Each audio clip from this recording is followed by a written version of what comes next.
Episode number 27. At 1 o'clock, then, behind the Luxembourg. Very well, at 1 o'clock, then, replied D'Artagnan, turning the angle of the street. But neither in the street he had passed through, nor in the one which his eager glance pervaded, could he see anyone. However slowly the stranger had walked, he was gone on his way, or perhaps had entered some house. D'Artagnan inquired of everyone he met with, went down to the ferry, came up again by the road of Seine, and the Red Cross, but nothing, absolutely nothing. This chase was, however, advantageous to him in one sense, for in proportion as the perspiration broke from his forehead, his heart began to cool. He began to reflect upon the events that had passed. They were numerous and inauspicious. It was scarcely 11 o'clock in the morning, and yet this morning had already brought him into disgrace with M. de Treville, who could not fail to think the manner in which D'Artagnan had left him a little cavalier.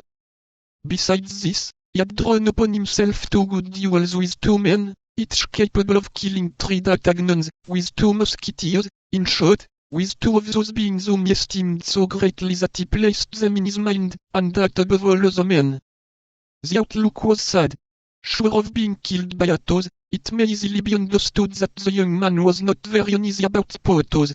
As hope, however, is the last thing extinguished in the heart of man, he finished by hoping that he might survive, even though with terrible wounds, in both these duels, and in case of surviving, he made the following reprehensions upon his own conduct. What a madcap I was, and what a stupid fellow I am! That brave and unfortunate Athos was wounded on that very shoulder against which I must run head foremost, like a ram. The only thing that astonishes me is that he did not strike me dead at once. He had good cause to do so. The pain I gave him must have been atrocious. As to Porthos, fate, that's a droll affair.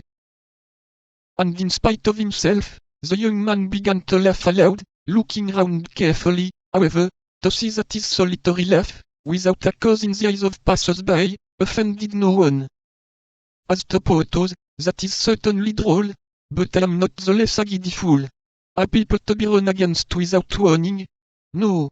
And have I any right to go and peep under their cloaks to see what is not there? He would have pardoned me, he would certainly have pardoned me, if I had not said anything to him about that cursed baldric, in ambiguous words, it is true, but rather drolly ambiguous. Ah, cursed Gascon that I am, I get from one noble into another.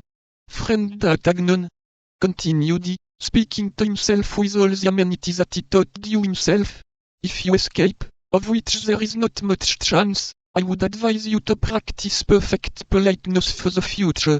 You must henceforth be admired and quoted as a model of it. To be obliging and polite does not necessarily make a man a coward. Look at Aramis, now. Aramis is mildness and grace personified.